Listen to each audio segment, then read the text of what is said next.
प्यारे बच्चों, स्वागत है आपका नित्या हिंदी संस्कृत क्लासेज में।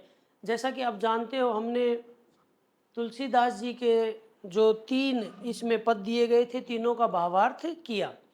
अब आइए करते हैं इसके प्रश्न उत्तर को। किताब में जो प्रश्न उत्तर दिए गए पहले उनको करते हैं। पहला प्रश्न है, परशुराम के क्रोध करने पर लक्ष्मण ने धनुष के टूट जाने के लिए कौन कौन से तर्क दिए। तो पहले तो इस प्रश्न में थोड़ी सी गलती हुई है बनाने वाले से। तर्क एक ही दिया था उन्होंने, कौन कौन से नहीं दिए। टूट जाने के, धनुष के टूट जाने का उन्होंने एक ही तर्क दिया था, छुवत टूटत रघुपति नहीं दोषु। यानी राम ने तो इसे छूते ही ये टूट गया, इसलिए नए के ऊपर आया था, नयन के भोरे। तो राम जी ने तो इसको नए के भ्रम में छुआ था और छूते ये टूट गया, इसमें राम जी का कोई दोष नहीं है। ये एक ही तर्क है। लोग कहते हैं कि वो भी तर्क है कि बचपन में हमने कई धनुष तोड़े। वो तर्क नहीं है, वो तो व्यंग्य है, वो तो व्यंग्य कर रहे हैं वो। तो इसका उत्तर तो एक ही होगा, सिर्फ एक। तो यहाँ आना चाहिए था कौन सा तर्क दिया, लेकिन कौन कौन से दे दिए, तो कई तर्क पूछ लिए। तो तर्क है ही नहीं तो दे कहाँ से, और गलत तर्क देना गलत बात है। तो इसका उत्तर सीधा सा होगा, परशुराम के क्रोध करने पर लक्ष्मण ने धनुष के टूट जाने के लिए कौन सा तर्क दिया। अब इसमें दे रखा है कौन कौन से तर्क दिए। तो चलो जो भी है प्रश्न, तो उत्तर में इसका होगा कि धनुष के टूट जाने का लक्ष्मण ने यह तर्क दिया कि श्री राम ने इस धनुष को सजा के रखा हुआ था, तो ये नया लग रहा था, और इसको नए के भ्रम में उन्होंने छुआ, और उनके छूते ही यह टूट गया। हमें इसको तोड़कर क्या लाभ होना था और क्या ही हानि होनी थी। तो ये तो स्वतः ही टूट गया, इसमें रघुपति का कोई दोष नहीं है। इतना उत्तर लिख देना। ज़्यादा से ज़्यादा आप करो तो वो जोड़ देना, इसको छूने से हमें क्या लाभ होना था, क्या हानि होनी थी, इससे ज़्यादा नहीं। तो ये हुआ हमारा पहला प्रश्न।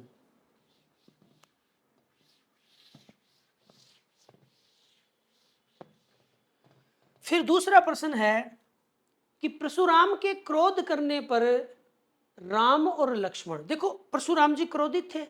तो जब शुरू में आए तो हमने देखा, पाठ शुरू हुआ तो राम जी ने कहा कि शंभुधन हारा हो है कोई एक दास तुम्हारा। भाई इस शिव जी के धनुष को तोड़ने वाला आपका ही कोई दास, आए सब का कही है कि न मोही। तो राम जी ने बड़ी विनम्रता से उनको समझाया। लक्ष्मण थोड़ी देर बाद ही उन पर व्यंग्य करने लग गए। तो हमने दोनों भाइयों को देखा, राम जी को भी देखा और लक्ष्मण को भी देखा। अच्छा, तो प्रश्न क्या बनाया इन्होंने कि परशुराम के क्रोध करने पर राम और लक्ष्मण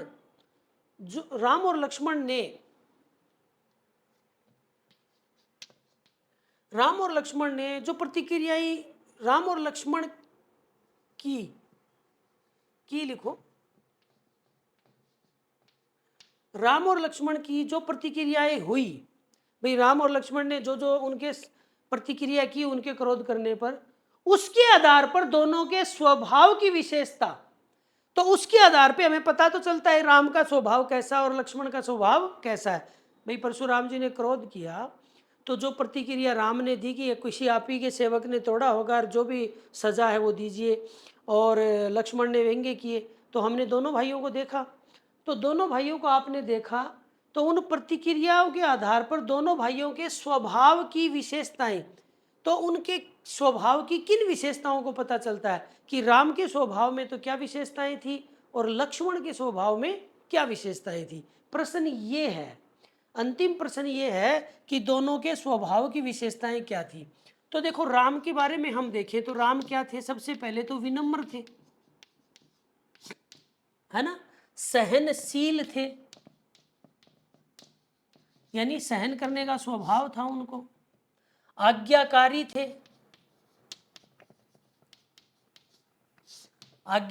यानी बड़ों का बड़ा सम्मान करते थे, विनम्र थे, सहनशील थे, आज्ञाकारी थे, और क्या थे,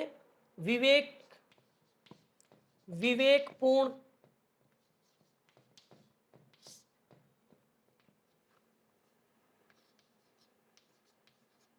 व्यवहार करने वाले थे,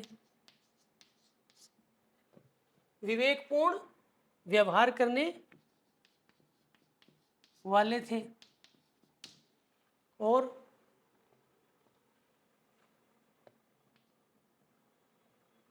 अमूमन 4 ले लो एक बार। तो देखो राम की विशेषता में हम लिखेंगे कि जब हमने इन पदों को पढ़ा तो हमें राम के स्वभाव में निम्न विशेषताएं देखने को मिली।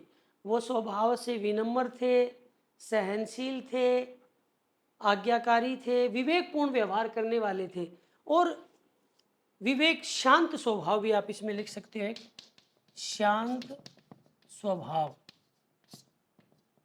मृदुभाषी और जोड़ सकते हो मृदुभाषी। तो देखो हमने देखा बड़ी विनम्रता से बोले, उनकी बात को सह गए, अच्छे से बात की गुरु मान के और विवेकपूर्ण व्यवहार करने वाले थे, यानी विवेक से व्यवहार किया कि अब ये क्रोधित है तो हमें थोड़ा ढंग से बात करनी चाहिए वरना क्रोध इनका बढ़ेगा, इस स्थिति को भी समझा।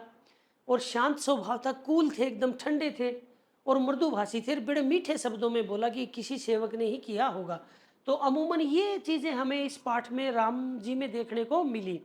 उनमें विनम्रता थी, सहनशीलता थी, वो आज्ञाकारी थे, विवेकपूर्ण व्यवहार करने वाले थे, शांत स्वभाव था और मृदुभाषी थी। और ये रटना नहीं, आपको समझना है। विनम्रता उनकी दिखती है उनकी बोली में, सहनशीलता वो इतनी बात बोली तो भी सहन रहे। आज्ञाकारी क्यों कहा गया? क्योंकि परशुराम जी को उन्होंने देवता की तरह माना, गुरु की तरह माना। विवेकपूर्ण व्यवहार करने का क्या मतलब है कि परिस्थितियों, विद्वान वही है जो परिस्थितियों में विचलित न हो। तो राम विचलित नहीं हुए, शांत स्वभाव आपने देखा, ये बिल्कुल शांत रहे इतनी बातें सुनकर भी, और मृदुभाषी यानी मीठी वाणी में बोले। तो ये चीज़ें आप ध्यान कर सकते हैं श्री राम की। तो श्री राम की ये विशेषताएं निकलकर सामने आई। अब हम बात करते हैं कि इनकी लक्ष्मण जी की, कि लक्ष्मण जी में क्या क्या विशेषताएं थी इस पाठ के आधार पे। तो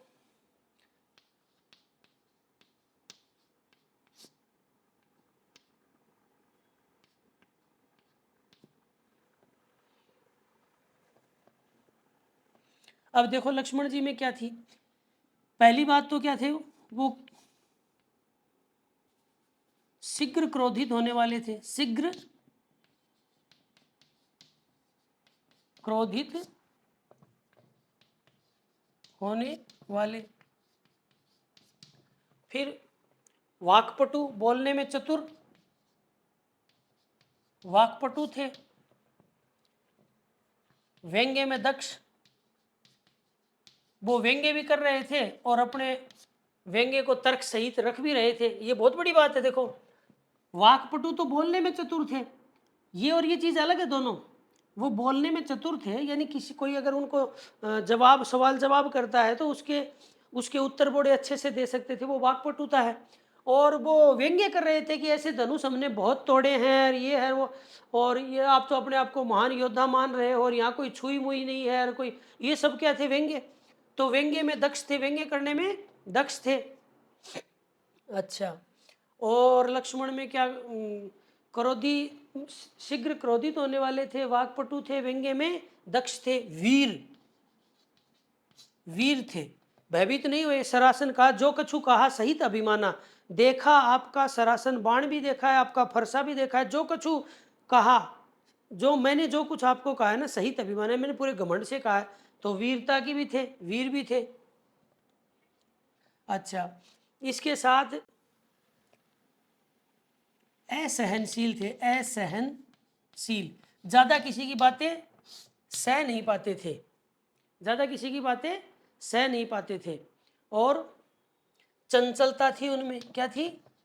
चंचलता थी। अब ये जो है ना, ये देखो इसको थोड़ा समझना। चंचलता कैसे थी कि मैं अगर आपको वास्तव में बताऊं तो लक्ष्मण ने कहीं कहीं मजे भी लिए हैं। परशुराम जी पे जो व्यंग्य किए ना, उनमें उन्होंने थोड़े से मजे भी लिए हैं, चंचल होकर, कि ऐसे ऐसे ऐसे ऐसे छेड़ा है उनको। तो चंचलता भी थी। तो देखो शीघ्र क्रोधित होने वाले थे, वाक्पटु थे, व्यंग्य में दक्ष थे, वीर थे, असहनशील थे, ज़्यादा देर सह नहीं सकते थे, और उनमें चंचलता थी। क्या थी? चंचलता थी। अच्छा, और लगभग इतने हो जाएंगे, दो चार उसमें गुण हो जाएंगे। तो मुख्य गुण क्या था? शीघ्र क्रोधित मुख्य विशेषता क्या उभर कर आई है कि शीघ्र क्रोधित हो जाते थे, बोलने में चतुर थे, व्यंग्य में दक्ष थे, वीर थे, असहनशील थे और चंचलता थी। तो 1 2 3 4 5 6, ये 6 विशेषताएं उनकी लिख दो। और राम जी की 1 2 3 4 5 6, 6 एक विशेषता उनकी लिख दो। तो ये इस प्रकार आप विशेषता लिख देंगे तो इस उत्तर की प्रतिपूर्ति हो जाएगी। ठीक है, तो 2 हो गए हमारे, 2 प्रश्न हो गए, 2 प्रश्नों के उत्तर हो गए। अब आ जाओ, क्योंकि कभी भी उत्तर बनाओ ना तो प्रश्न की जो प्रकृति है, देखो प्यारे बच्चों, जब कभी भी रटो मत, चीजों को फेस करना सीखो, सामना करना सीखो चीजों का। जब भी कभी आप किसी प्रश्न को देखो, पहले तो प्रश्न समझना बहुत जरूरी है। यदि प्रश्न समझ में नहीं आया तो उत्तर नहीं लिख पाएंगे आप अच्छे से। प्रश्न समझो कि किस भाव से प्रश्न पूछा गया है, किस तरीके से प्रश्न पूछा गया है, फिर उसका उत्तर जो है ना, वो उत्तर गढ़ने की कोशिश करो स्वयं। इससे आपकी रचनात्मकता उभरेगी, अभिव्यक्ति कौशल आप में आएगा। तो स्वयं गढ़ने की कोशिश करो उत्तर को। तीसरा प्रश्न है लक्ष्मण और परशुराम के संवाद का। देखो दोनों ने बात की है, तो इनके संवाद का जो अंश आपको सबसे अच्छा लगा। अब देखो 3 हमने पढ़े इसमें पद, तो 3 पदों में पहले तो राम ही बोले हैं, और उसके बाद परशुराम बोले हैं, और उसके बाद अंतिम में लक्ष्मण एक बार बोला है। जैसे राम ने कहा कि किसी सेवक ने तोड़ा होगा, फिर उन्होंने कहा कि सेवक तो वो है जो सेवा करता है, शत्रुता का काम करने वाला शत्रु होता है। इसलिए राम, मैं कहता हूँ कि जिसने भी शिव धनुष तोड़ा है ना, वो अलग हो जाए समाज से, नहीं तो सारे राजाओं को मार दूंगा, और वो सहस्त्र भाऊ के समान मेरा दुश्मन है। तब लक्ष्मण वहां पर बोल पड़े कि महाराज बचपन में बहुत से धनुष हमने तोड़े हैं, कभी भी आपने ऐसा क्रोध नहीं किया है, इसी धनुष पर आपकी इतनी ममता कैसे। फिर परशुराम ने कहा है कि बालक तेरा बोली पर बंधन नहीं है। तो एक तो ये शुरू का संवाद है, तो इसमें 3 आदमी आप ले सकते हैं। फिर आगे भी हुआ है संवाद, तो जो आपको प्रिय लगे पहले तो वो लिखो। पर कई बार क्या है कि प्रियता के साथ साथ हमें ये भी देखना चाहिए कि संवाद में 2-3 आदमी आ जाएं। तो पहला जो संवाद है ना, उसमें 3 आदमी आ रहे हैं, राम जी, लक्ष्मण जी और परशुराम जी। अगले जो हैं उनमें लक्ष्मण जी और परशुराम जी आ रहे हैं। तो इसलिए देख लेना आप। पर पहले तो प्रश्न समझो, राम और लक्ष्मण के संवाद का जो अंश, यानी तीनों में से जो भी अंश आपको सबसे अच्छा लगा, उसे अपने शब्दों में, यानी उस भाषा में नहीं लिखना है, अवधि अवधि भाषा में, हिंदी की खड़ी बोली में जो हम लिखते हैं ना उत्तर, तो अपनी भाषा में उसको आपको व्यक्त करना है। तो कैसे किया जाता है, देखो संवाद जो है ना, जिसको डायलॉग बोलते हैं, अंग्रेजी में इसको बोलते हैं डायलॉग। तो संवाद शैली क्या होती है कि जैसे देखो यहाँ एक बार मैं समझा दूं आपको। जैसे माता बोलेगी, हे पुत्र तुम क्या कर रहे हो, हे पुत्र तुम क्या कर रहे हो। फिर पुत्र बोलेगा, माता मैं चित्र कला का अभ्यास कर रहा हूँ, आपको कोई काम था क्या। तो माता कहेगी, हाँ काम तो था, पर पहले तुम अपनी चित्र कला का कार्य कर लो, उसके बाद मुझे बताना। पुत्र, नहीं नहीं, मैं पहले आप ही का काम कर देता हूँ, उसके बाद ये कार्य कर लूँगा। तो माता कहती है, ठीक है तो तुम बाजार से ये सामान ले आओ। पुत्र कहता है, ठीक है मैं सारा सामान ले आता हूँ। तो इस प्रकार एक, इसको बोलते हैं संवाद। एक माँ बोलती है, पुत्र बोलता है, कोई और, या फिर शिष्य बोलते हैं, गुरु बोलता है, या कोई भी मित्र बोलते हैं। तो ये होती है संवाद शैली। तो अब आपको संवाद शैली में लिखना है, तो संवाद शैली में कुछ बातों का ध्यान भी रखना पड़ता है।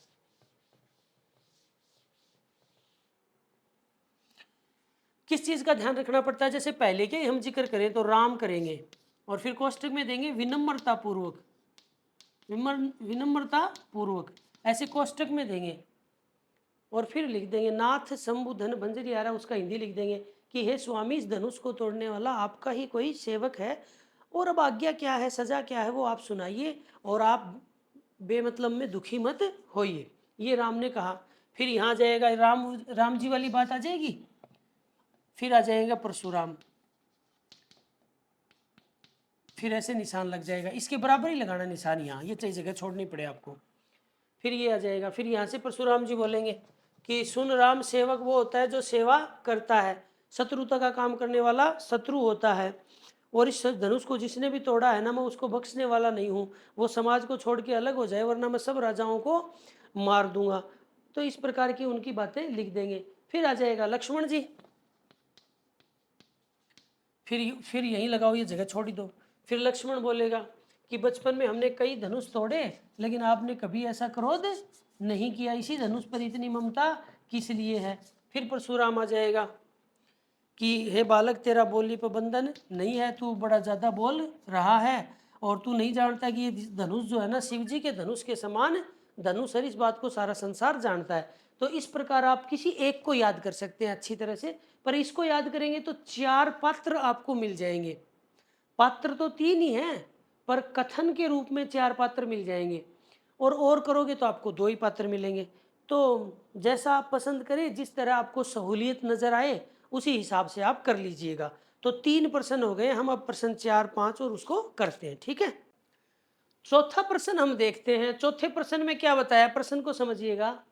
परशुराम ने अपने विषय में सभा में क्या कहा।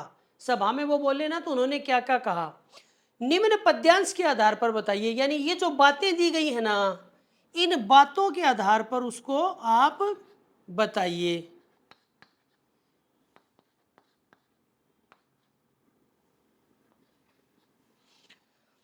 इनके आधार पे तो बता देते हैं। देखो, ये मैंने पढ़ा भी दिया आपको, लेकिन फिर से बता देता हूं एक बार। बाल ब्रह्मचारी अति कोहि। परशुराम जी ने कहा कि मैं बाल ब्रह्मचारी हूं, बचपन से ब्रह्मचारी हूं, अति कोहि और बड़े क्रोधी स्वभाव का हूं। विश्व विदित, सारा संसार जानता है, क्षत्रिय कुल द्रोही, क्षत्रिय कुल का मैं शत्रु हूं। फिर देखिए, इसमें 2 बातें हैं, इसलिए 4 और 5, 3 और 4 लिखा है। भुज बल, भुज यानी बुझाओं के, बल यानी ताकत से, मैंने अपनी बुझाओं की ताकत से भूमि यानी इस धरती को, भूप बिनु कीनी, भूप यानी राजाओं से, बिनु यानी रहित, कीनी यानी की है। मैंने अपनी बुझाओं के बल से भूमि को, इस भारत की भूमि को भूप बिनु कीनी, राजाओं से रहित की है। फिर है विपुल बार मही देवन दीनी, और विपुल बार यानी कई बार, मही देवन यानी धरती के देवता, ब्राह्मणों को दीनी यानी दी है। और मैंने कई बार ये राजाओं से छीन छीन कर मैंने किसको दे दी है, ब्राह्मणों को दे दी है। फिर बताया सहस्त्र बाहु, सहस्त्र बाहु दे रखा है इसमें, लेकिन शुद्ध है सहस्त्र। सहस्त्र बाहु छेद निहारा, यानी सहस्त्र बाहु राक्षस के भुजाओं को काटने वाला। परशु विलोकी, परशु यानी मेरा फरसा, विलोकी यानी देखो, महिप कुमारा, हे राजकुमार। तो यहां से बोले जाएगा इसको, हे राजकुमार मेरे इस खतरनाक फरसे को देखो। तो ये हो गई 5 है। अब ये 7 की है, ये दोहा है, ये ऊपर चौपाई थी, ये दोहा है। मात पित ही जनी, मैंने बताया था जनी का अर्थ होता है मत, कि माता और पिता को मत सोचवश, सोचवश का अर्थ है शोकवश, या उनको शोकवश मत करो, दुखी, वो दुखी हो जाएंगे तो मर जाएगा। तो मात पिता को मत सोचवश करसी, सोचवश करो महिष किशोर, महिष यानी राजा का, किशोर यानी कुमार, तो राजकुमार। हे राजकुमार, यहां से शुरू करेंगे। हे राजकुमार, तुम अपने माता पिता को शोकवश मत करो, अर्थात उनके जीवन को दुख की तरफ मत ले जाओ, दुखी मत करो। फिर अपने फरसे के बारे में बता रहे हैं, थोड़ी निर्दयता दिखा रहे हैं कि गर्भन के अर्भक, गर्भन यानी गर्भ में, अभ्रक यानी बच्चे, गर्भ में पल रहे बच्चे को, दलन यानी मारने वाला, काटने वाला। परशु मोर अति घोर, परशु यानी परसा, मोर यानी मेरा, अति घोर यानी बहुत खतरनाक है, यानी मेरे इस फरसे ने गर्भ में पल रहे बच्चों को भी काट डाला है, तो ये मेरा परसा बहुत ही खतरनाक है। तो ये चीजें थी, इसके बारे में हमने बता दिया है, ये बातें उन्होंने कही है। अब हम प्रश्न नंबर 5 को देखते हैं। तो अब देखते हैं 5 का प्रश्न। 5 का प्रश्न क्या कहता है, देखो बहुत ही अच्छा प्रश्न बनाया है, पाठ से थोड़ा सा आगे का प्रश्न है।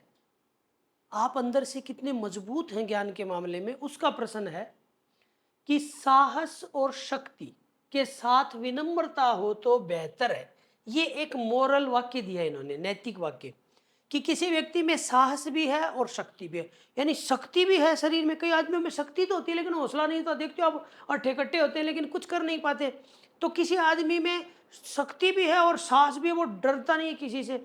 दोनों चीज है, शक्ति भी है और साहस भी है, पर उसके साथ विनम्रता हो तो बेहतर है। उसके साथ आदमी अगर विनम्र हो, एकदम पोलाइटली हो, विनम्र हो, किसी से बात करता है बड़ी विनम्रता से करता है, अपनी शक्ति का प्रदर्शन नहीं करता है, तो ये बताया कि ये चीज़ अच्छी मानी जाती है कि जो आदमी साहसी है वो है तो वो अच्छा भी होना चाहिए। यानी साहसी आदमी के अंदर विनम्रता। देखो हिंदी में एक पंक्ति है ना, क्षमा शोभती उस भुजंग को जिसके पास गरल हो। यानी जिस सांप के पास जहर होता है ना, वो सांप ही यदि माफ करे तो माफी तो वही होती है। तो वही बात यहाँ पर है। तो इस कथन पर अपने विचार लिखिए। आपसे पूछा है, आपका क्या सोचना है? क्या ये बात सही है क्या कि साहस और शक्ति होने के बाद विनम्रता होती है तो अच्छी बात है? तो हम कहेंगे जी बिल्कुल सही बात है। क्योंकि देखो अक्सर क्या देखते हैं कि जिस आदमी के पास शक्ति होती है ना और साहस भी होता है, तो ऐसा जो व्यक्ति होता है ना वो निरअंकुश हो जाता है। उसका वो जो है, जिसको मन में आए वैसा ही उसके साथ व्यवहार करता है, किसी का अपमान करता है, किसी को कुछ समझता नहीं है और इस सबको शत्रु बना लेता है। जो भी उसके परिचित हैं वो उससे नफरत करने लग जाते हैं और उसकी जो साहस और शक्ति है ना, वो प्रशंसा की जगह निंदा में बदल जाती है। प्रशंसा की जगह लोग उसकी क्या करते हैं, निंदा करते हैं। तो मतलब आदमी अगर निरंकुश हो जाएगा, अगर विनम्र नहीं रहेगा, तो उसकी जो शक्ति और साहस है, वो जो गुण है, ये गुण है, ये गुण अवगुण में परिवर्तित हो जाते हैं। लोग उसे डाकू बदमाश तक कह देते हैं। तो इसलिए हमें ये बताना है कि साहस और शक्ति के साथ विनम्रता रहेगी तो ये दोनों ही गुण उसके सुशोभित होंगे। लोग उसकी इज्जत करेंगे, उसकी सामर्थ्य को जानते हुए भी उसकी विनम्रता को देखकर उसकी सच्ची तारीफ करेंगे कि वास्तव में इसके पास इतनी। जैसे राम जी थे, तो उनको एक बार वो पार करना था समुद्र, तो कितनी बार उन्होंने प्रार्थना की, समुद्र 3 दिन तक वहां प्रार्थना करते रहे श्री राम कि जाने दो। अब श्री राम चाहते तो विष्णु जी के अवतार थे, शक्तिशाली थे, एक बाण में सुखा देते पूरे उसको, यूं चूटी में पकड़ सकते थे उसको समुद्र को। फिर अंतिम में उन्होंने निकाला भी, फिर उनको पता चला समुद्र हाजिर है, माफ करो महाराज मन को बेरो। तो वो था, देखो इतनी इतनी शक्ति थी, सामर्थ्य थी कि एक बाण में सोख ले सारे समुद्र को, फिर भी वो क्या करते रहे, प्रार्थना करते रहे। तो आप लिख सकते हो कि ये बेहतरीन चीज़ है, इससे व्यक्ति की जो साहस और शक्ति के जो गुण होते हैं वो और भी ज़्यादा प्रकाशित होते हैं और सम्मान प्राप्त करते हैं। ऐसे इसका उत्तर आप कर सकते हैं। तो ये हुआ हमारा 5 का प्रश्न। फिर आते हैं हम भावार्थ। 6 का जो प्रश्न है उसमें पंक्ति दे रखी है और भावार्थ पूछ रखा है, जो मैं आपको बता चुका हूं 2-2 लाइनों का। फिर 7 के प्रश्न में भी भावार्थ पूछ रखा है कि 2 पंक्ति दी है और उसका भावार्थ तो मैंने आपको पाठ पढ़ाया उस समय मैं करवा चुका हूं, तो आप इसको वहां पर देख सकते हैं। फिर आता है 8 का प्रश्न। पाठ के आधार पर तुलसीदास के भाषा सौंदर्य पर 10 पंक्तियां लिखिए। अब इस प्रश्न को अच्छे से देख लेना, दिमाग में बिठा लेना। मैं पहले आपको ये यूं मान लीजिए कि मैं पूरी संभावना जता रहा हूं इस तरफ कि ये 3 प्रश्न हैं। एक तुलसीदास जी का आया था, एक सूरदास जी का आया था इसी तरह का भाषा का प्रश्न, एक भाषा का प्रश्न तुलसीदास जी का गया और एक भाषा सौंदर्य का प्रश्न आएगा जयशंकर जी प्रसाद का। तो ये 3 जो इंपॉर्टेंट कवि हैं शुरुआती, और इनमें भाषा का प्रश्न है। तो ये परीक्षा की दृष्टि से अति महत्वपूर्ण है, क्योंकि ये महत्वपूर्ण प्रश्न हो जाता है। और उत्तर तो बच्चा फिर भी कर देता है थोड़ा बहुत ध्यान में रख के, लेकिन ये जो उत्तर है ना, ये उत्तर क्या है कि तार्किक उत्तर होते हैं, सटीक लिखने पड़ते हैं। जो चीजें हैं उसके अंदर विद्यमान सौंदर्य में, वो सारी लिखनी पड़ती हैं। तो हमसे इसमें भाव के बारे में तो नहीं पूछा कि भाव क्या है, भाषा की सुंदरता पूछी है कि भाषा की सुंदरता क्या है। इसमें जो उन्होंने भाषा काम में ली है ना अवधि, उसकी सुंदरता क्या है। तो आइए हम देखते हैं उसमें क्या क्या सुंदरता थी। तो सबसे पहले तो देखो, अवधि भाषा उन्होंने काम में ली है और अवधि भाषा का भी साहित्यिक रूप काम में लिया है। पहला पॉइंट तो ये बनता है कि उन्होंने अवधि भाषा काम में ली है। अवधि भाषा में भी कौन सी भाषा, साहित्यिक। ये क्या होती है सर? जैसे देखो, एक तो हम आम बोलचाल में बातें करते हैं हिंदी भाषा में, एक जब हम कहानी लिखते हैं, कविता लिखते हैं, तो थोड़ी सी भाषा क्या हो जाती है, अच्छी हो जाती है, दिल को छूने वाली हो जाती है, थोड़ी सी मतलब शुद्ध भाषा हो जाती है। शुद्धता के साथ साथ उसके शब्द हैं, वो शब्द भी क्या आते हैं, उच्च स्तर के आते हैं। समझ गए ना आप? तो इसी तरह अवधी भाषा एक तो वहाँ के सामान्य क्षेत्र में बोले जाने वाली, और एक ऐसी जिसमें रचनाएं लिखी जाती है, वो साहित्य। तो उसको कहा है अवधी की अवधी साहित्यिक, अवधी भाषा का साहित्यिक रूप देखने को मिलता है। एक बात। दूसरी बात क्या देखने को मिली, तत्सम शब्द बहुत है। तत्सम, तत्सम यानी संस्कृत के शब्द।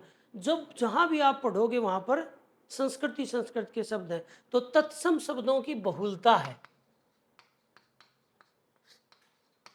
यानी वो अधिक मात्रा में है तत्सम शब्द।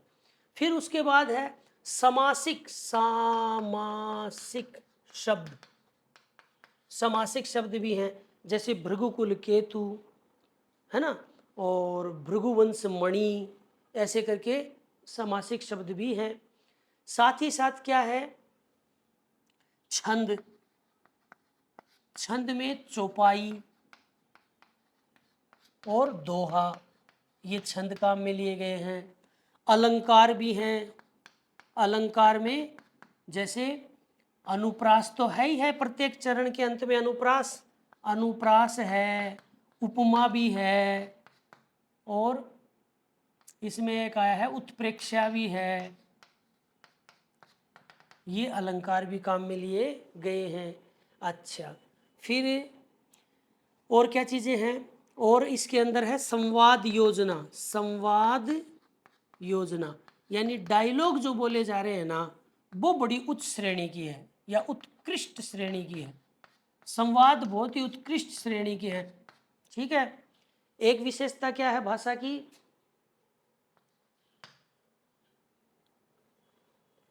ज्ञेयता है। क्या है, ज्ञेयता। ज्ञेयता मैंने उसमें बताया था आपको, यानी गाने योग्य। 1 2 3 4 5 6 7 का क्या हो गया, भाषा में ज्ञेयता है। ज्ञेयता मतलब गाई जाती है, इसको बहुत अच्छी तरह से गाया जा सकता है। अच्छा, इसके साथ साथ क्या है, शब्द चयन। शब्द चयन जो है वो सुंदर है। अब देखो, एक ही चीज के कई शब्द होते हैं, एक ही हम कोई वो करें तो उसमें कई शब्द होते हैं। जैसे संसार बोलना है आपको, तो आप संसार भी काम में ले सकते हैं, विश्व भी काम में ले सकते हैं, जगत भी काम में ले सकते हैं, जग भी काम में ले सकते हैं, दुनिया भी काम में ले सकते हैं। तो जो आप, कई बार क्या होता है कि जैसे उर्दू की कोई चीज़ कर रहे हो आप, तो वहाँ दुनिया शब्द अच्छा रहेगा। फिर आप संस्कृत से मिलती जुलती कोई भाषा लिख रहे हो, तो वहाँ जग या जगत अच्छा रहेगा, या भव अच्छा रहेगा। सामान्य बातें करते हो तो संसार अच्छा रहेगा, सामान्य बात करते हो तो संसार। तो इस प्रकार शब्द जो है ना, वो भाषा भाव उसके अनुकूल होता है। तो इन्होंने जो शब्द का चयन किया है वो बड़ी सुंदर तरीके से किया है। फिर 9 नंबर की बात हो जाएगी, भाषा जो है भावानुकूल है। भावानुकूल है। भावानुकूल का मतलब क्या होता है, जो फीलिंग्स वो व्यक्त करना चाहते हैं, क्रोध की करना चाहते हैं तो क्रोध के अनुसार है, व्यंग्य की करना चाहते हैं तो व्यंग्य के अनुसार है, विनम्रता की तो विनम्रता के अनुसार है। और 10वीं बात आप ये कह सकते हो कि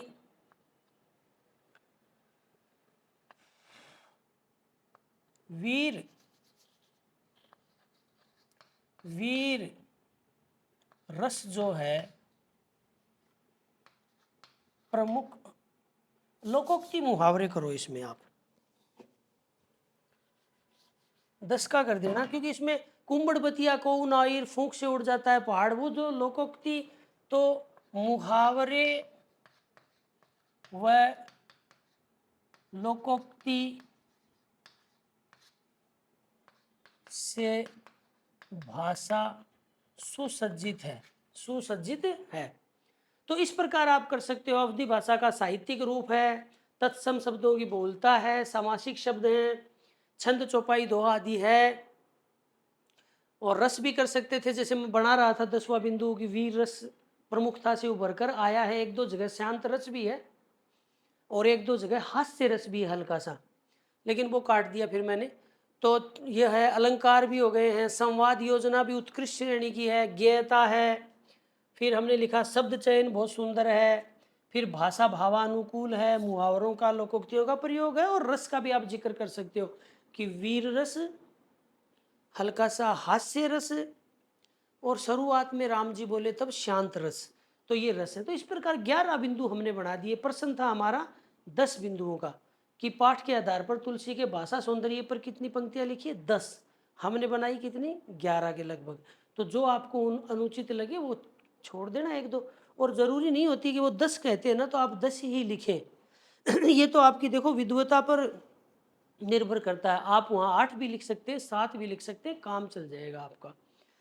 इसके साथ देखिए ये प्रश्न भी हो गया हमारा। उसके बाद देखिए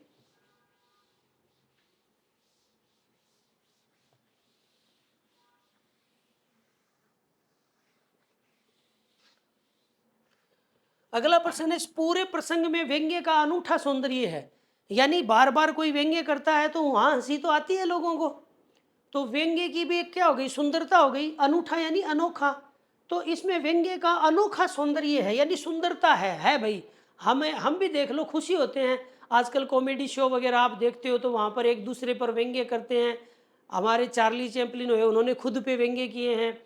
तो व्यंग्य में सुंदरता होती है, लोगों को हंसी आती है, मन प्रसन्न होते हैं।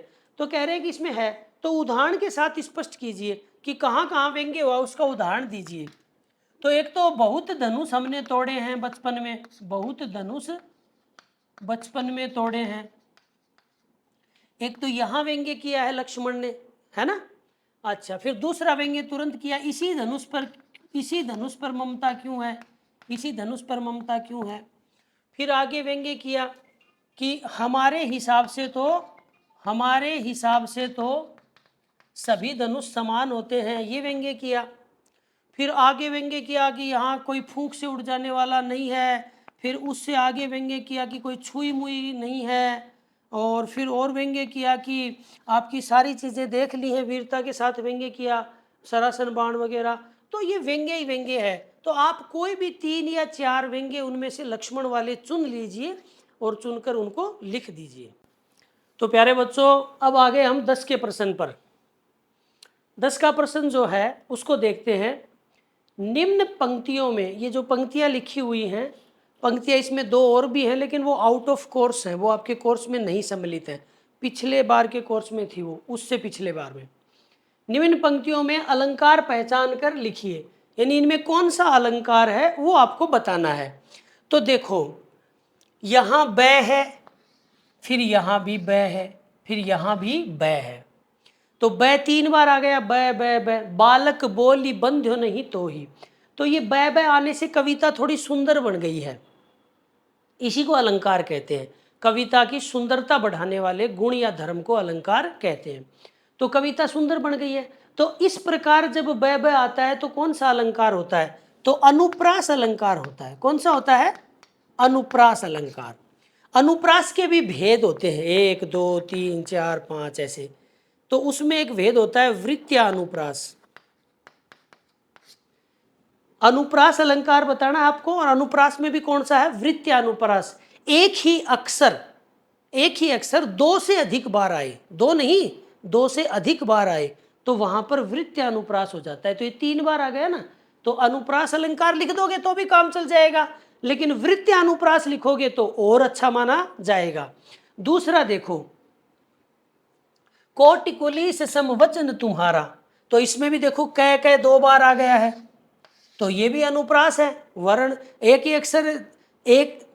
ही अक्षर जो है 1 से अधिक बार आ जाए तो अनुप्रास हो जाता है। तो यहाँ भी अनुप्रास है, 3 बार आ गया और यहाँ 2 बार आ गया।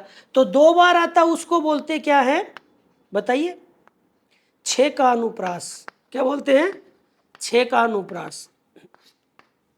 अक्षर 2 बार आए ना तो 6 का अनुप्रास, और 2 से ज्यादा बार आए तो वृत्यानुप्रास। और कुछ भी आपको याद नहीं रहे तो इसमें भी अनुप्रास और इसमें भी अनुप्रास। किंतु आगे देखेंगे ना, कोटि कुलीस सम, तो ये सम आ गया है। तो अनुप्रास तो है ही है, सम की वजह से उपमा अलंकार भी है। क्या है, उपमा की तुलना हो गई ना यहाँ। भाई उनके वचनों की तुलना हो गई कि तुम्हारी बोली किसके समान है, करोड़ों फरसों के समान है। तो बोली की तुलना हो गई।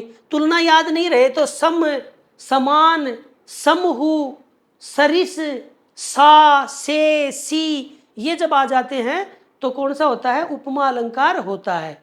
तो इसलिए यहां पर उपमा अलंकार है।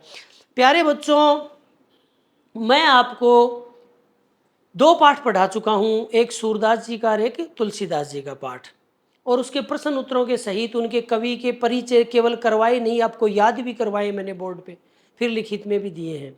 मैं चाहूँगा प्यारे बच्चों कि आप तो इसको सब्सक्राइब कर चुके होंगे, नहीं किया है तो सब्सक्राइब कीजिए, अपने रिश्तेदारों को भी भेजिए।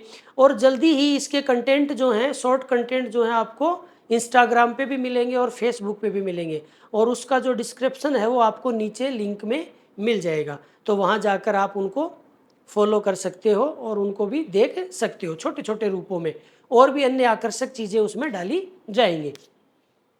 अब मैं ये चाह रहा था कि एक पाठ और करा दूं और उसके बाद मैं आपको ये अलंकार वगैरह का परिचय कराऊं। तो इससे क्या होगा कि आपका एक बेस बढ़ेगा हिंदी के प्रति, 11वीं 12वीं में भी आपको काम आएगा, चाहे आप कोई भी सब्जेक्ट लीजिए। तो आज से ही आपको ज्ञान हो, अलंकार क्या होते हैं, छंद क्या होते हैं, रस क्या होते हैं, गुण क्या होते हैं, रीति क्या होती है, ये सब चीज़ें थोड़ी थोड़ी आप हम बहुत ज़्यादा विस्तृत तरीके से नहीं करेंगे। यदि कोई कोचिंग का बच्चा पढ़ना चाहेगा विस्तृत तरीके से तो बात दूसरी है, बाकी तो हम स्कूली स्तर पर इस चीज़ को करेंगे, और स्कूली स्तर पर ही हम कर रहे हैं। तो इसको आप प्रतिदिन पढ़िए, इसको बोझ मत बनने दीजिए। आप चाह रहे हो कि बाद में पढ़ लेंगे, बाद में पढ़ लेंगे, कंटेंट तो है ही हमारे पास, नहीं, ये स्कूल की तरह मैं प्रतिदिन तैयार कर रहा हूं, तो आपका भी धर्म बढ़ता है कि आप प्रतिदिन ही इसको देखें, प्रतिदिन ही इसको तैयार करें। तो मेरे साथ से साथ लय और ताल मिलाकर आप चलेंगे तब जाएगा, वरना देखो कंबली भीजते भीजते बोझ हो जाता है ना, तो इसी तरह फिर वरना लास्ट में तो बहुत बड़ा बोझ हो जाएगा, किसको पढ़ोगे किसको छोड़ोगे। तो मैं ये कह रहा हूं कि पढ़ाई में निरंतरता जरूरी है बेटा, पढ़ाई बिना निरंतरता के कभी भी सफल नहीं होती है, कंटिन्यूटी जरूरी है। ओके।